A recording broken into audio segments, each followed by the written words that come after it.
ദൈവനാമത്തിന് മഹത്വം ഉണ്ടാകുമാറാകട്ടെ. ഇന്നുവരെ ജൂപ്പാൻ ദൈവം തന്ന ഉപകാരങ്ങളെ ഓർത്ത് സ്തോത്രം ചെയ്യാം. ഞാൻ കുര്യൻ എം ചാക്കോ.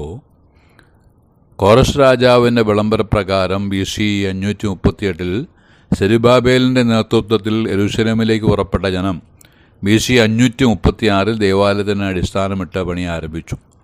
എന്നാൽ ചുറ്റുപാടുള്ള ശത്രുക്കളുടെ ഉപദ്രവം ഹേതുവായി നിർമ്മാണ പ്രവൃത്തികൾ പാർസി രാജാവായ ദാരിയാവേശിൻ്റെ വാഴ്ചയുടെ 2-ാം ആണ്ട് വരെ ഏകദേശം 15 വർഷത്തോളം മുടങ്ങിക്കിടന്നതായി എസ്രായുടെ പുസ്തകം 4:24 വായിക്കുന്നു. ഈ കാലയളവിൽ ജനം അവരുടെ കാര്യം നോക്കുന്നതിനായി തിരിഞ്ഞു.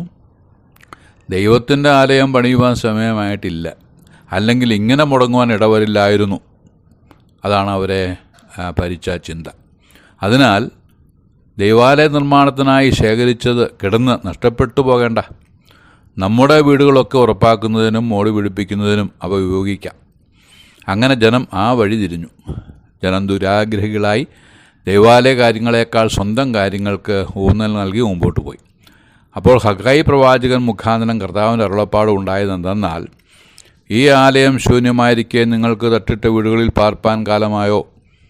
ആകയാൽ ദൈവമായ കർത്താവ് ഇപ്രകാരം അരുളി ചെയ്യുന്നു, നിങ്ങളുടെ വഴികളെ വിചാരിച്ചു നോക്കുവിൻ. നിങ്ങൾ വളരെ വിതച്ചിട്ടും അല്പമേ കൊണ്ടുവരുന്നുള്ളൂ. നിങ്ങൾ ഭക്ഷിച്ചിട്ട് തൃപ്തി വരുന്നുമില്ല.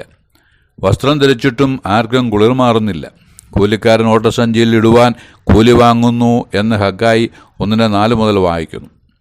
മുന്നമേ ദൈവത്തിൻ്റെ രാജ്യവും നീതിയും അന്വേഷിപ്പിൻ, അതോടുകൂടെ നിത്യവൃത്തിക്ക് ആവശ്യമായതൊക്കെയും നിങ്ങൾക്ക് ലഭിക്കുമെന്ന് മത്തായി സുവിശേഷം 6:33 പറഞ്ഞിട്ടുണ്ട്. എന്തൊക്കെ ലഭിക്കുമെന്ന് എണ്ണി പറഞ്ഞിരിക്കുന്നു. തിന്നാനുള്ളത്, കുടിക്കുവാനുള്ളത്, ഉടുക്കുവാനുള്ളത് ഒക്കെ അവിടുത്തെ വാഗ്ദത്തത്തിൽപ്പെട്ടതാണ്. അവയോർത്ത് വിചാരപ്പെടരുത് എന്ന് മാത്രം. അവ നിങ്ങൾക്ക് ആവശ്യമെന്ന് സ്വർഗത്തിലെ പിതാവ് അറിയുന്നു. വേണ്ട സമയത്ത് തന്ന് നിങ്ങളെ സഹായിക്കും. അതിൻ്റെ തെളിവിനായി ആകാശത്തിലെ പറവുകളെ നോക്കുവിൻ എന്ന് പറഞ്ഞിരിക്കുന്നു. അവ വിതയ്ക്കുന്നില്ല, കൊയ്യുന്നില്ല, കളപ്പുരയിൽ ശേഖരിക്കുന്നതുമില്ല. എങ്കിലും സ്വർഗസ്നായ നിങ്ങളുടെ പിതാവ് അവയെ പുലർത്തുന്നു. അവയേക്കാൾ നിങ്ങൾ ഏറ്റവും വിശേഷതയുള്ളവരല്ലയോ?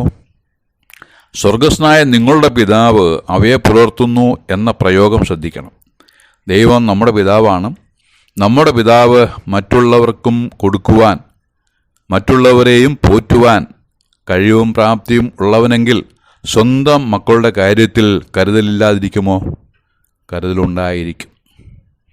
ഇസ്രായേൽ ജനം ദൈവിക നടത്തിപ്പ് മറന്ന് തട്ടിട്ട വീടുകളൊക്കെ പണിത് അതിൽ പാർക്കുവാൻ വെമ്പി. അപ്പോൾ ദൈവം ചോദിക്കുന്നതാണ് ഹഗ്ഗായി 1:3 വാക്യത്തിലുള്ളത്. ഈ ആലയം ശൂന്യമായിരിക്കെ നിങ്ങൾക്ക് തട്ടിട്ട വീടുകളിൽ പാർപ്പാൻ കാലമായോ എന്ന്. നിങ്ങൾ അധികം കിട്ടുമെന്ന് കാത്തിരുന്നു, എന്നാൽ അത് അല്പമായി തീർന്നു. നിങ്ങളത് വീട്ടിൽ കൊണ്ടുവന്നു, ഞാനോ അത് ഊതിക്കളഞ്ഞു. അതെന്തുകൊണ്ട്? എൻ്റെ ആലയം ശൂന്യമായി കിടക്കുകയും നിങ്ങൾ ഓരോരുത്തരും താൻ്റെ വീട്ടിലേക്ക് ഓടുകയും ചെയ്യുന്നത് കൊണ്ട് തന്നെ എന്ന് കർത്താവ് അരുളി ചെയ്യുന്നു. ആകയാൽ ദൈവത്തിൻ്റെ രാജ്യത്തിനും നീതിക്കുമായി നിങ്ങളുടെ അധ്വാനവും ജാഗരണവും ഉണ്ടാകട്ടെ. ദൈവം അതിൽ പ്രസാദിച്ച് മഹത്വം എടുത്തുകൊള്ളുമെന്ന് ഹഗ്ഗായി 1:8 വാക്യത്തിൽ പറയുന്നു. എസ്രാ 5:1 മുതൽ വായിക്കുന്നത്, ഹഗ്ഗായി പ്രവാചകനും സഖറിയ പ്രവാചകനും യഹൂദയിലും യെരൂശലേമിലുമുള്ള യഹൂദന്മാരോട് തങ്ങളുടെ മേൽ വിളിക്കപ്പെട്ട ഇസ്രായേലിൻ്റെ ദൈവത്തിൻ്റെ നാമത്തിൽ പ്രവചിച്ചു. ആ പ്രവാചകന്മാരുടെ വാക്കുകൾ സെരുബ്ബാബേലിനെയും യേശുവെയും ധൈര്യപ്പെടുത്തി. അവർ എഴുന്നേറ്റ് യെരൂശലേമിലെ ദേവാലയം പണിയുവാൻ തുടങ്ങി. ദൈവത്തിൻ്റെ പ്രവാചകന്മാർ അവരോട് കൂടെ ഇരുന്ന് അവരെ സഹായിച്ചു. അവരെ അധികം ധൈര്യപ്പെടുത്തിയ വചനമാണ് സഖറിയാവിൻ്റെ പുസ്തകം 4:6 മുതലുള്ളത്. അതിപ്രകാരമാണ്, സെരുബ്ബാബേലിനോടുള്ള കർത്താവിൻ്റെ അരുളപ്പാട് ആവിത്, സൈന്യത്താലല്ല ശക്തിയാലുമല്ല എൻ്റെ ആത്മാവിനാലത്രേ എന്ന് സൈന്യങ്ങളുടെ കർത്താവ് അരുളി ചെയ്യുന്നു. സെരുബ്ബാബേലിൻ്റെ മുമ്പിലുള്ള മഹാപർവ്വതമേ, നീ ആര്? നീ സമഭൂമിയായിത്തീരും. അതിനെ കൃപ എന്ന ആർപ്പോടെ അവൻ ആണിക്കല്ല് കയറ്റും. സെരുബ്ബാബേലിൻ്റെ കൈ ഈ ആലയത്തിന് അടിസ്ഥാനമിട്ടിരിക്കുന്നു. അവൻ്റെ കൈ തന്നെ അത് തീർക്കും.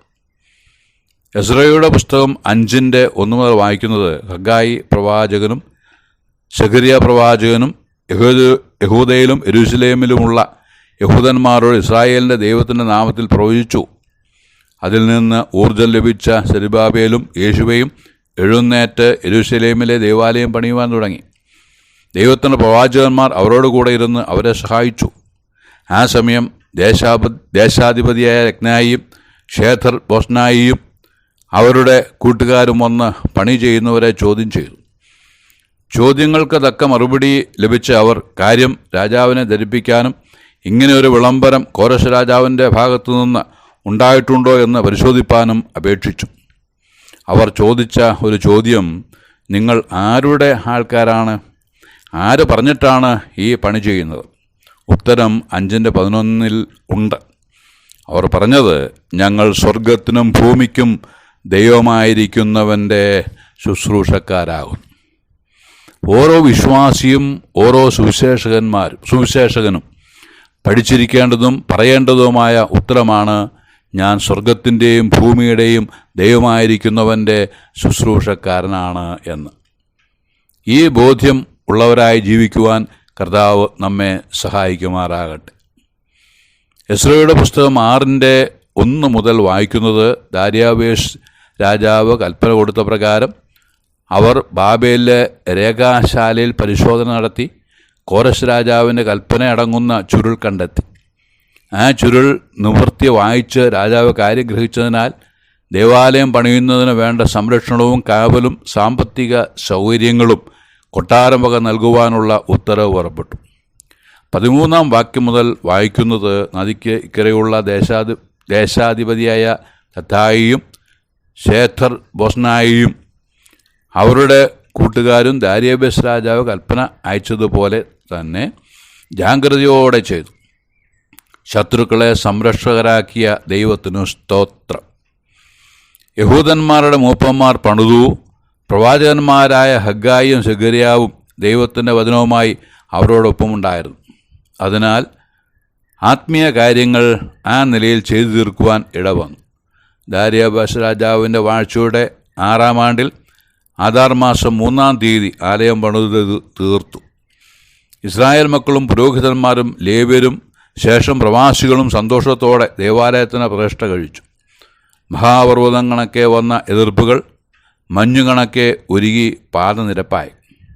അത് സൈന്യത്താലോ ശക്തിയാലോ ആയിരുന്നില്ല, ദൈവിക പ്രവൃത്തിയാൽ അത് സംഭവിച്ചു.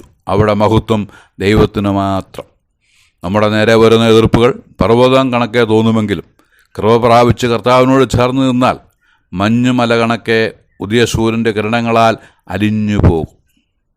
കോരശ് രാജാവിൻ്റെ വിളംബരപ്രകാരം പണിയാരംഭിച്ച് ദാര്യാവേശ് രാജാവിൻ്റെ കാലത്ത് പണിതു തീർത്ത 2-ാമത്തെ ദേവാലയം യേശു കർത്താവിൻ്റെ ഐഹിക ജീവകാലത്ത് യെരൂശലേമിൽ നിലവിൽ ഉണ്ടായിരുന്നു.